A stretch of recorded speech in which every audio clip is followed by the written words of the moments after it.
G'day guys, Brent Williams here. We're off to Dwellingup for the night, just the two of us, Nesta and I. This is my American staffy, she's about 2.5 years old.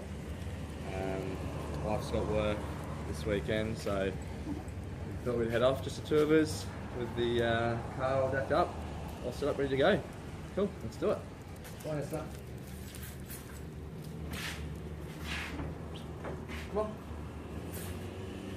Let's go.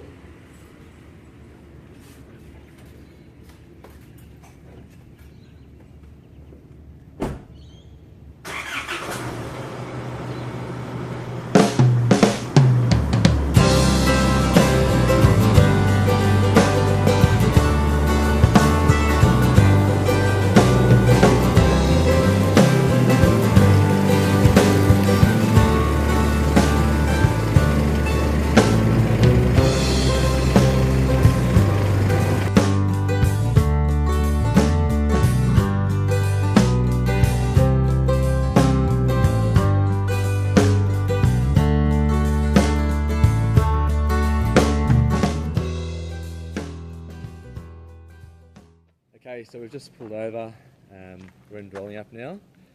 Just got on the track, we're on the John Fawcett Trail. We've done this track a few times before. I've always done it with people though, with other cars around, so obviously, you know, more cars the better for safety. Since I've done this track, I've got some new tyres and a 2-inch lift kit. Had all trains on the car beforehand, they're Goodyear Wranglers, no problems with them. But I've just opted for a slightly bigger tyre size and a slightly more aggressive all-terrain tyre. Going to let the tyres down to about 25 psi. Not too much hard driving around here, but you know, when you're on your own, you can't be too careful. Using an ARB tyre deflator actually takes the whole valve out of the tyre, which lets the air out nice and quick.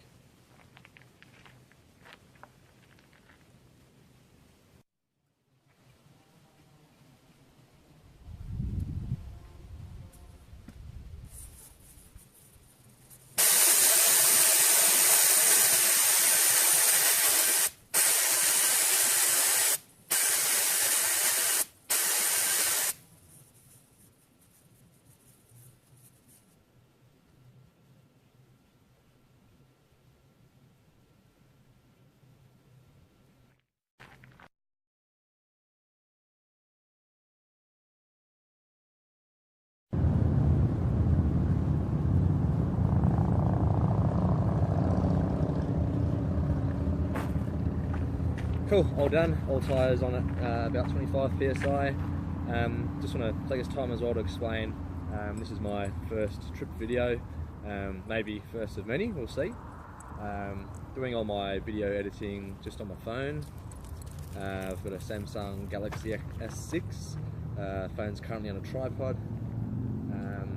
We'll hit the road and go find our campsite for the night. Come on Nesta.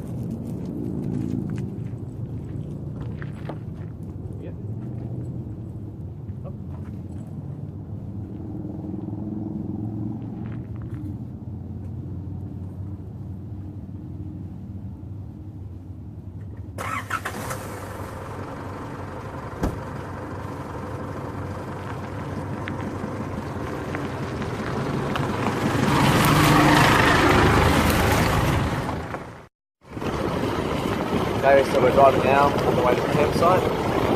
The beginning of the track is very easy, just dirt road. We're in 2-wheel drive at the moment. This bad, very comfortable to go 20-30 km an hour most of the way. A few little jagged rocks and stuff, but as you can see, right now nothing too hard.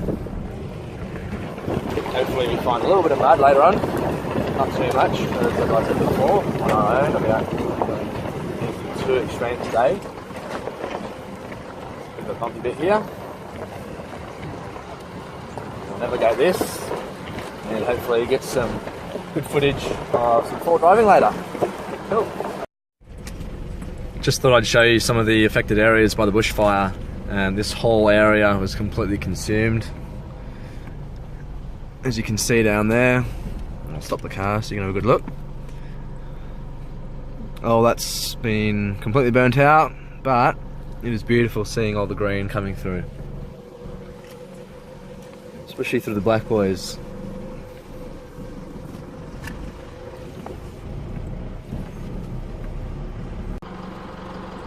So we've come to a road closed area. There's been a massive bushfire through this area a few months ago.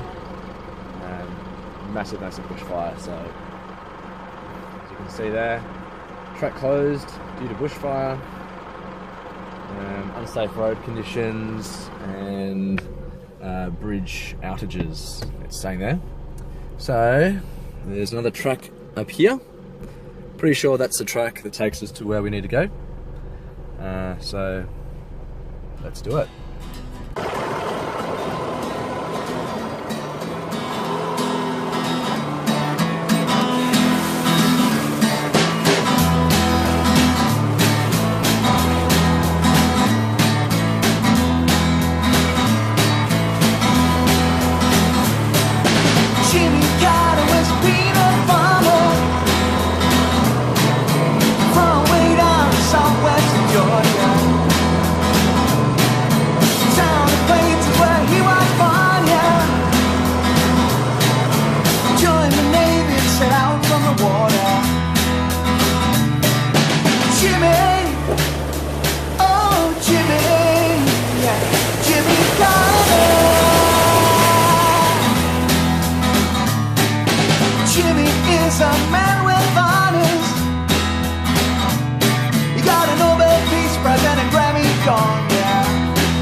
Plenty of water through here. It's been raining a fair bit recently.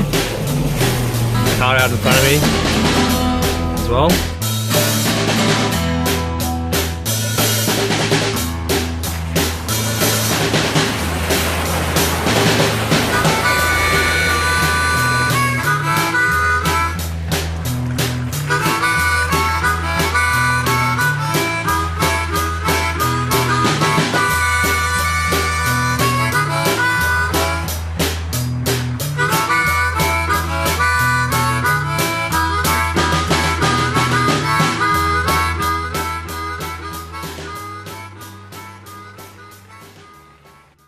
As you saw, those crossings there were pretty good, pretty easy.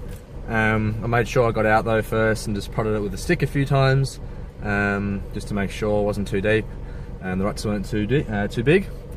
Plenty more crossings like that. I won't be getting out to set the camera up against a tree for all the crossings, obviously, because I want to get to the campsite.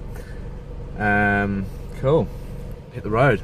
So we've come to a section here where there used to be a bridge crossing. I'm guessing it was for trains. You can see here where the bridge was. The dirt remains, and obviously the wood is gone. You can see a few steel spikes here. It's the only remains of the bridge after the fire.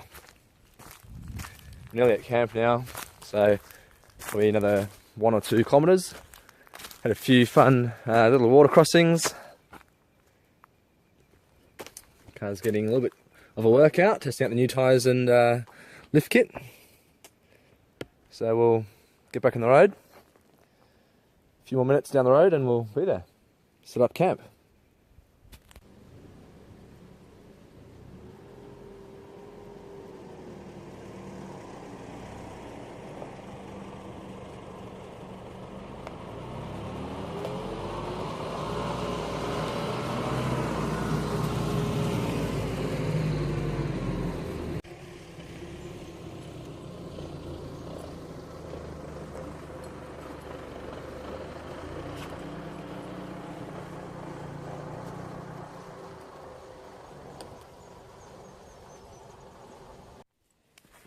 A couple of things that go hand in hand when you go camping is making a fire and chopping wood. Two things I really love doing when you're getting out in the bush, and I do enjoy cooking over the fire as opposed to using a gas stove. So we'll go ahead, get the fire going. It's only about 2:15, but we'll get the fire going. Need some hot coals for tonight. A lot of the wood around here is quite damp. So yeah, it might take a while to get going properly. Get splitting some wood. Get there, stuff.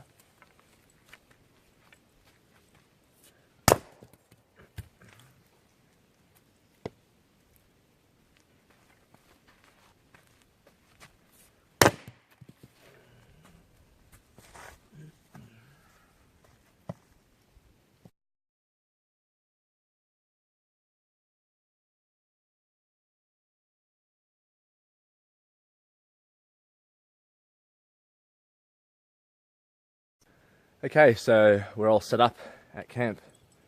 This is our beautiful spot on the river. Very nice, tranquil spot. I can bring the dog, and there's no one around, so she can just run around and do her own thing. Okay, so this is the swag I'll be sleeping in tonight. It is a Austrail Mitchell double swag. Had this swag for maybe 7 years. Had it a fair while. It's done a lot of good trips. We've been to the Good River on it. My wife and I, girlfriend at the time, slept in here for 3 weeks. Yeah, it's amazing how comfortable you can be in a swag after, you know, driving all day on corrugation and yeah, curl up in bed, and it's good. Recently we got this eggshell mattress on top of the normal mattress.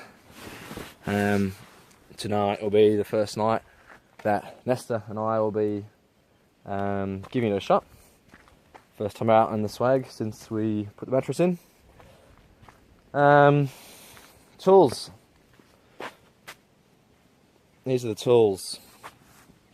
So we've got the log splitter, we've got the saw, and this is the only recovery gear that I had coming out today. With a trusty old shovel, nice long handle on there, and of course the hammer for the pegs.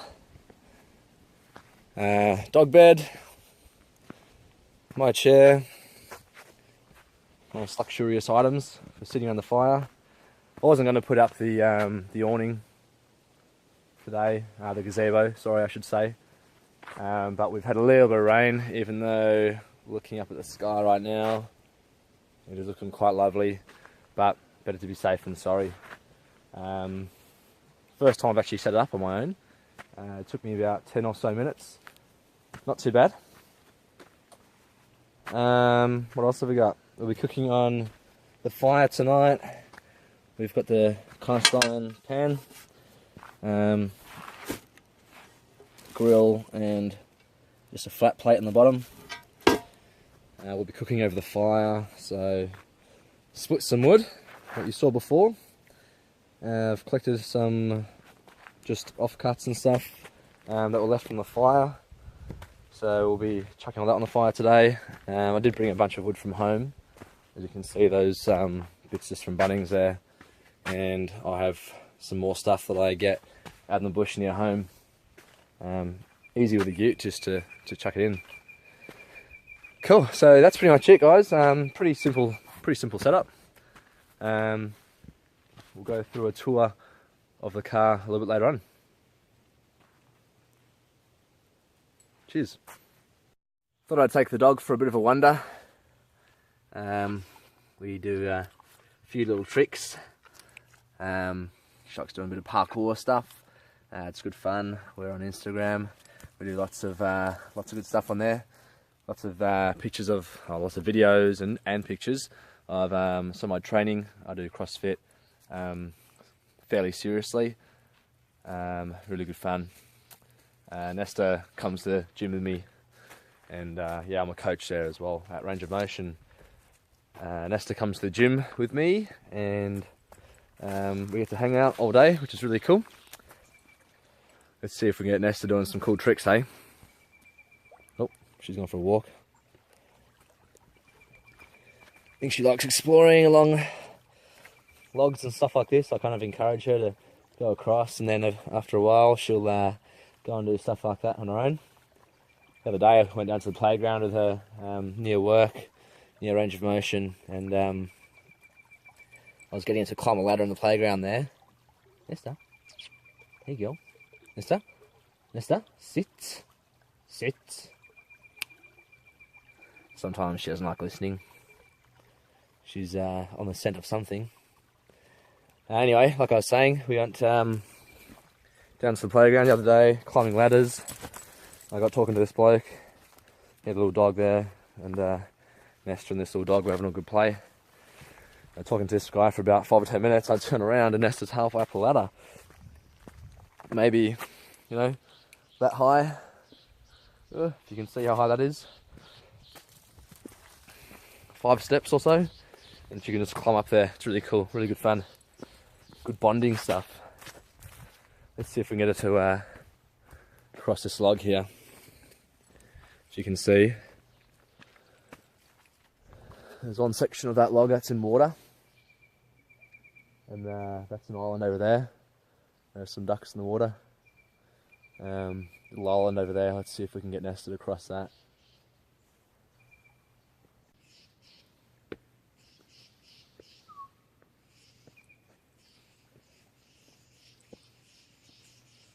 It's a bit slippery.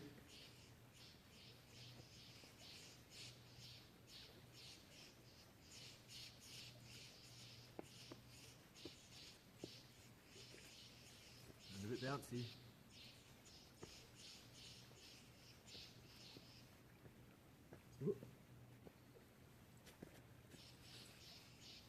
Easy, no worries. I think I hesitated a bit more than she did.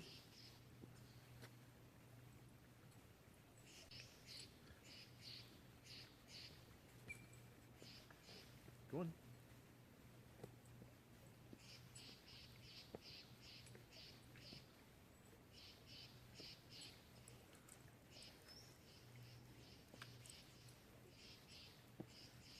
Good girl. Come on, come on. Okay, so time for a tour of my 2010 model Holden Colorado. When I got this car, it already had the bull bar on the front, had the canopy on the back, and had the rear bar as well. Apart from that, most of the parts I've put on myself from my old car. Used to have a 2009 two-door Jeep Wrangler. Awesome car for doing all your full driving, but you know, just for doing more touring, which is more what I'm into now. I've got all the hardcore stuff out of me now. So this is a much better car for the purposes that I have a car for. Cool, so we'll walk you through the car. So we will start off at the front of the car. It's got an Ironman bull bar. It is winch compatible. The owner who had the car before me must have had a winch on there, because you can see where it was bolted to. Inside there, if you can see, probably not. The spotties I chucked on myself. They are Extreme Sport ARB, or what are they, Light Force or something. Spotlights. I've got one flood and one spot. They're okay lights. The stock headlights in this car are actually pretty good. When I had my old car, the Jeep Wrangler, these things, they were a lifesaver. There's a brand, IPF, of course, if you can see that. Yeah, on the Jeep Wrangler, the Jeep had pretty poor headlights, so these were a necessity for night driving. Also on the front, we have a 6dB antenna, UHF. So yeah, recently I've just got these new tyres and rims. These are Cooper Discovery STs. They are a 245/75 R16. First time having Coopers. It's probably a kind of middle of the range aggression for an all-terrain. I used to have Mickey Thompson MTZs on the Jeep, and they were 33-inch tyres in total. I think these are equivalent to 31s. I got a really good deal with these. I only got them a couple of weeks ago. The rims are pretty much brand new. They are second-hand though. They're actually off a new model Holden Colorado. They're just black steelies, 6-stud. Basically, the stock rims I had on the car before, they looked pretty shuddy. The past owner had used a high-pressure hose on them, I'm guessing, and chipped all the enamel off the front of them there. So, yeah, first proper trip with these tyres. So far, so good. Got a really good deal. I got the five tyres. They are second-hand tyres as well. You can barely tell though. 5 second-hand tyres and 5 of the black steel rims for $800. Really happy with that. Onto the side of the car, we've got 2 camping lights, one on this side, one on the other side. It's got a little switch in here for turning that off and on. That light I can turn off and on. The other one is just a switch on the inside, so I can turn that off and on. To the back here, plenty of room in the back. We'll set the swag up there sometimes, and yeah, just lying there. It's nice and easy. We've got the ARB air compressor mounted to the inside there. Handy spot for it. Keeps it out of the dirt, out of the wetness of the under the bonnet.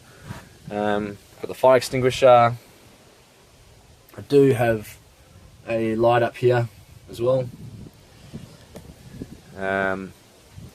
Underneath, tow ball, and this is the rear bar. Not really for protection, but it is a handy step to get onto the back of the car as well.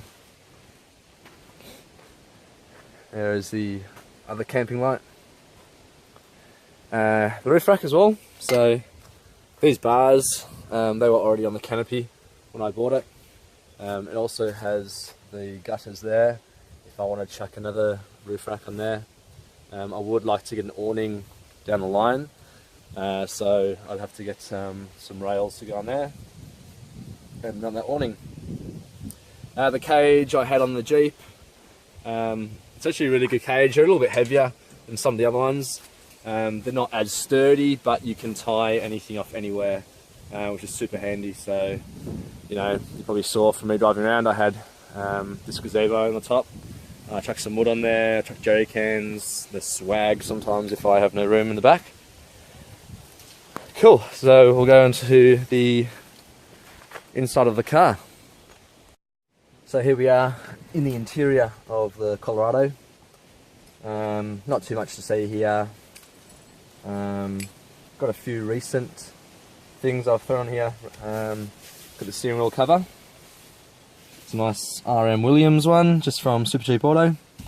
The actual top of the steering wheel here, it had been wearing away, so that's actually got a really nice feel to it. Nice stitching in the cover as well, and just gives it that little bit of a nicer look. we've got a digital thermometer here as well. Reading 17.4 degrees at the moment. I've just got that wired here. You can probably just see the sensor there. Yeah, I had a digital compass in the Jeep and the thermostat as well. So it's one of those things it's nice to have in the car. Here we've got lights for the outside, so I can switch it off and on from the interior. Recently as well, just got these King's seat covers. They were $35 online. Yeah, so far so good. Really kind of cheap alternative to some of those more expensive seat covers you can get. They're kind of one size fits all deal, but yeah, I'm pretty happy with how they fit in the car. Yeah, $35 including, not including postage, so $50 in total. What else? We've got comms, got the Uniden 80 channel UHF radio. With microphone, we have the ARB air compressor switch. We have the spotlights there, and that's the light for in the canopy as well. Just velcroed this to the interior of the car as well, just for some more 12-volt sockets. You can see this velcro here. This is where I mount my phone for GPS, music. I've got the Pioneer deck unit as well with Bluetooth, so easy to navigate and use when I'm driving around. Cool, I'll show you the dual battery setup. Dual battery, I've had this battery for probably, again, you know, as soon as I got the Jeep, I got the dual battery. It's probably 5 or 6 years old. So we have the portable dual battery there, with battery box at the moment. I got the fridge plugged into that, got a 40-litre Waco, very important for drinks and food. Yeah, the portable batteries, you know, it's kind of handy. There's a few times where I'll take it out of the car for camping, more for longer setups. I think it's a 100 amp hour deep cycle battery. Yeah, it's doing really well. I've had it for a fair while. It's got plenty of use. I've also got Anderson plug in here as well, so I can just charge that up. So that's all hooked up, ready to go.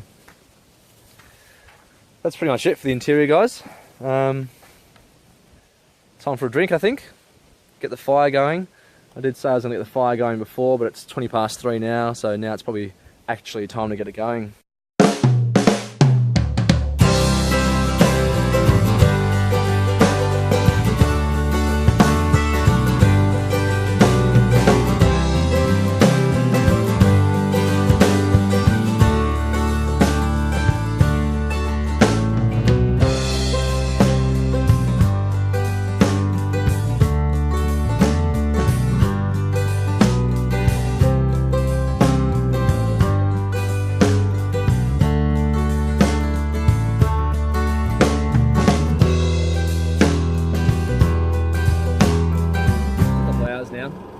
Thought I'd put the car through a little test. This little track here doesn't really look like much, but it's got a little bit of flexing action going on. Just wanted to see if I can pull up here, just idling up in first low with the new lift kit and tyres. Before I couldn't just crawl up here and have to kind of take a side tracker. But no, a bit of a dip down here, so I'll be interested to see how much your car's flexing and see if we can just crawl up here. Let's give it a shot.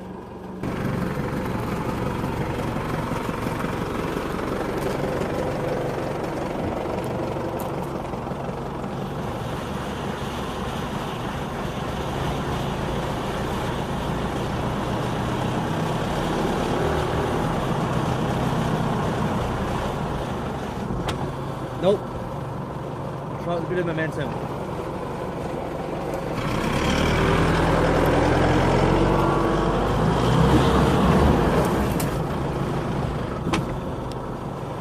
Again.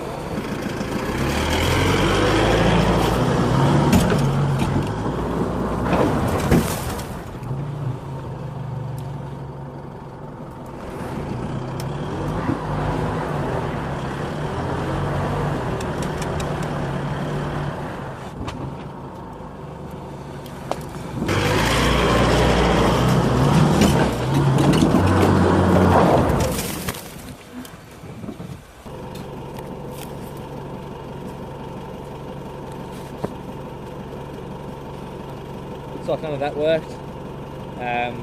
Didn't want to go too hard up the hill. The goal was just to see how much trouble I've got, how much, see how much more I got out of the suspension lift. I'll just take an easy line up here. I don't have diff lockers or anything in this car. I don't really feel the necessity to have them right now. We'll just pick an easier line and see if we can just crawl up here.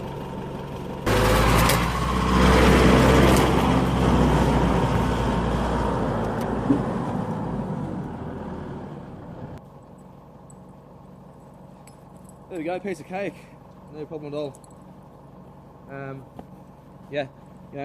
Easy enough to get up this little hill. Picking the right line, I just wanted to see if I could take the hard line. Diff lockers again, if I was in this section here, if I had rear diff lockers for example, I'd have just been able to engage them, and obviously the power will be going through the left tyre as well, and it just kind of pulled me up the hill. If anybody wants to give me some for free, I'll be happy with that. Otherwise, easy ways around obstacles like this. So we'll park the car back up under the gazebo, see if we can reverse back under it without taking out the gazebo, and sit down and enjoy the fire. Okay, time to cook. First things first, getting the fire ready. So we need to chuck the hot plate onto the fire, make sure it's got a good bedding of coals. The fire has plenty of coals in there at the moment, so we'll just lay out a bed, chuck the hot plate on, and then let it heat up, chuck plenty of olive oil on there, give it a quick clean, and then chuck on the bangers. Nice pork snags. Got the fire going quite nicely now. Just wanted to show you Nesta's crazy eyes. There's the fire and the swag. Nesta, mad dog. She's gone a bit mad dog because it is dinner time. Only the best for Nesta. Chicken, come here. Sit. See if you can see those mad eyes. Ready? Go eat. This is a pretty cool little thing as well. This is her LED collar. A few dollars off eBay. USB rechargeable, as you can see there. It's got a few different modes. I think just the always on mode is definitely the best. Not as annoying as the strobe light party mode. The scene there, but great little thing for a few dollars off eBay from China.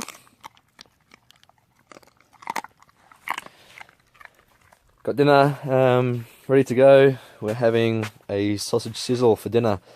Not much of a cooking segment, but I'll see what I can do. We've got some pork snags and a bit of cheese. Just cut some off from the big block at home. A bit of hot English mustard. That makes it gourmet, by the way.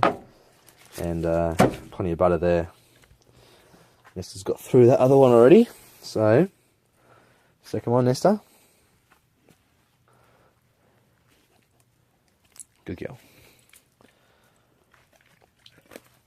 Slightly sport, this one. She's a good dog though. She loves her chicken. Good for their stomach. Gets to those bones like no worries. Apparently American Staffies have a 3,000 pound crushing force through their jaw. But Nesta's really good. You can stick your hand in there if you wanted to. But she thinks I'm going to steal her food. She's super gentle, never snatches. Very good dog. So when we're ready to have kids, she'll behave herself. Got the little LED strip set up there. My little interior light here isn't working for some reason. I think I may have unplugged it accidentally by the battery, but this little LED strip here does the job super well. Just got a few meters of cord on it going into the dual battery there. Gives plenty of light. Alrighty, we'll have a drink and then we'll get dinner on the go pretty soon. Okay, so we cooked up a few sausages for dinner. Nice easy meal.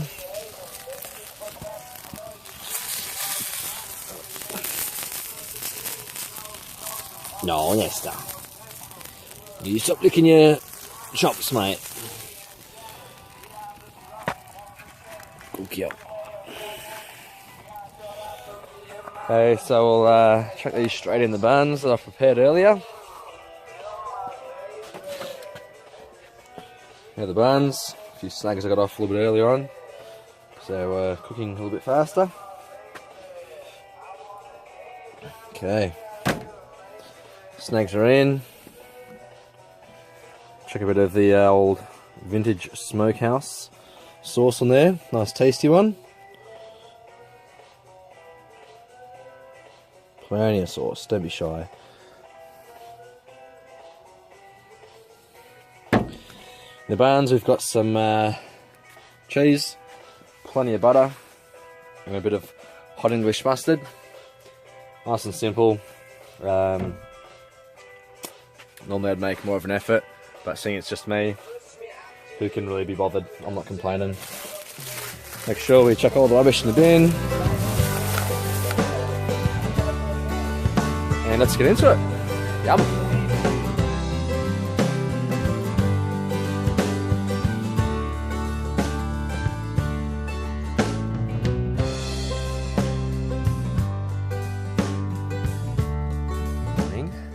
Nice cold night last night.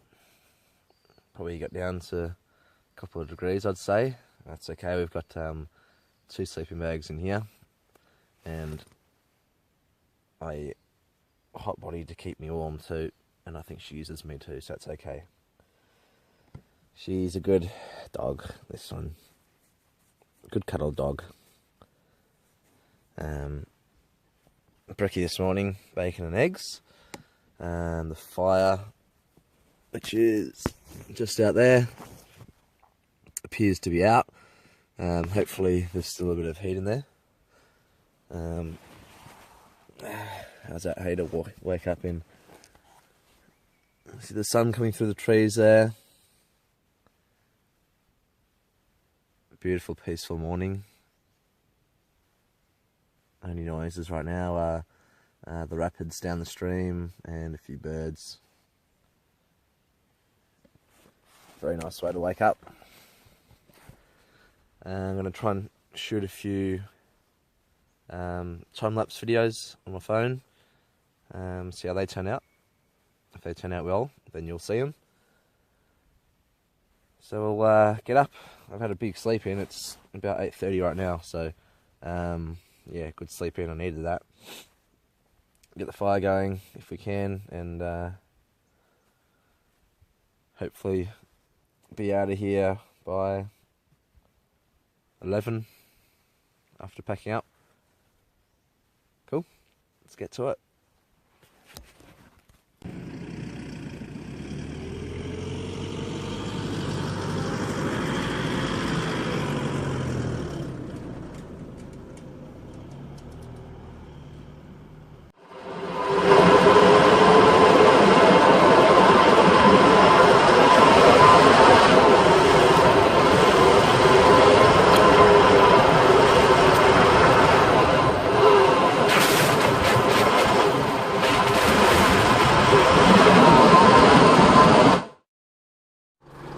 pulled over on the way out of Dwellingup.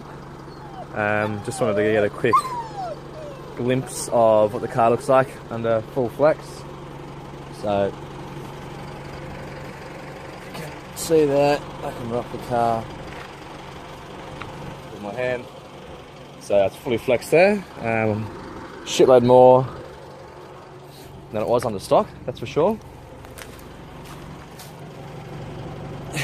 It's tucked up there on the side.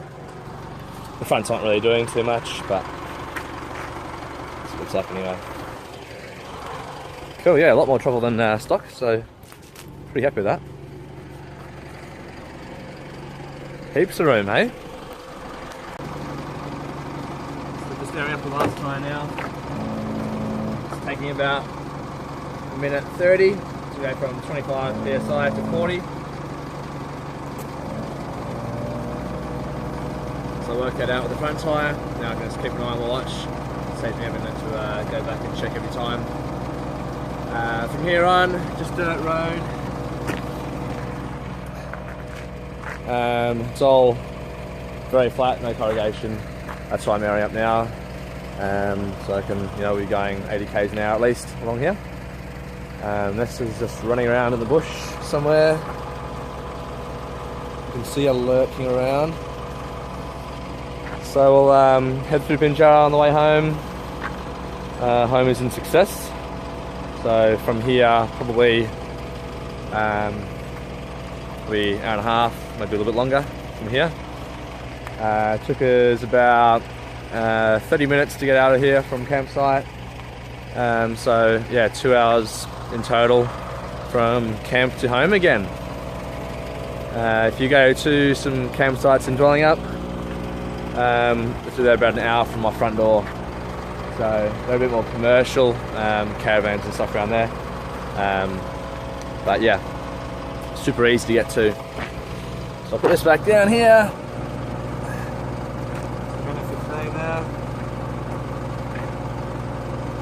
Handy having the air compressor all plugged in, ready to go. You want to pump the hose in long enough to go to the front right tyre. 30.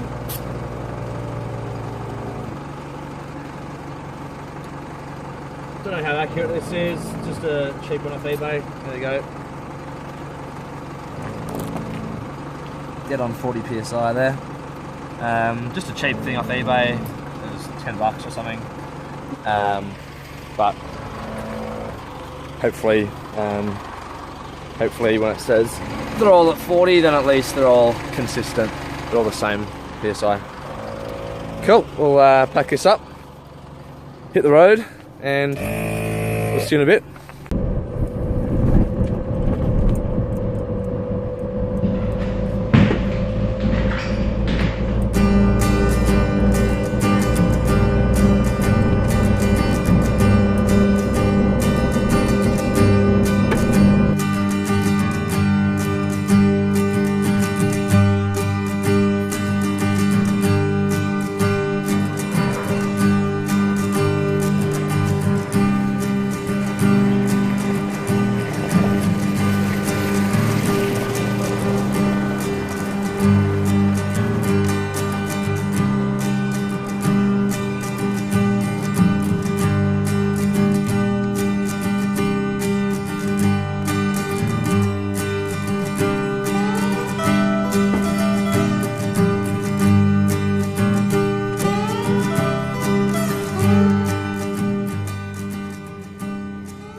Cool, trip's all done. Thanks for sticking around to watch.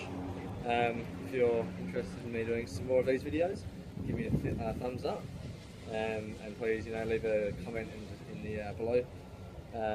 Really interested to see people's feedback and any good tips, anything else you want to chuck in there. Yeah, had a really good weekend away. Just the two of us.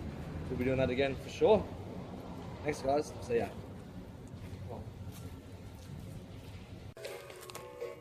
Dribble some olive oil on there.